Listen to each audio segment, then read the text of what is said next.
যেসব এমপি মন্ত্রীরা বর্তমানে আমাদের মাঝে আছে, এখন এই দেশে এখনো যারা আছে তাদেরকে খাপ্পাত করে ধরতে হবে।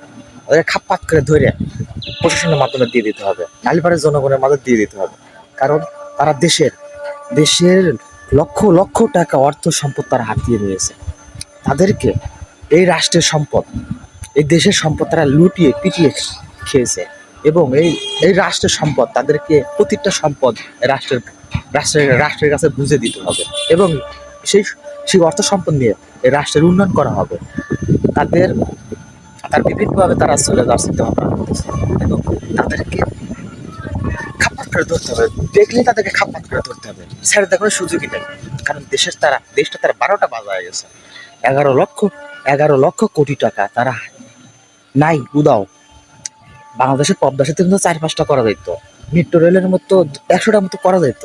অথচ সেই টাকাগুলো তারা নিয়ে গেছে।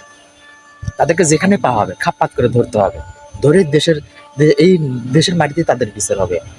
তারা যারা থাকে তাদের সেখান থেকে আনতে হবে এবং যারা আছে তাদেরকে অতি শীঘ্র তাদেরকে খাপাত করে ধরতে হবে। দেখলেই খাপাত করে ধরতে হবে, কারণ দেশের সম্পদে তাদের হিসাব দিতেই হবে।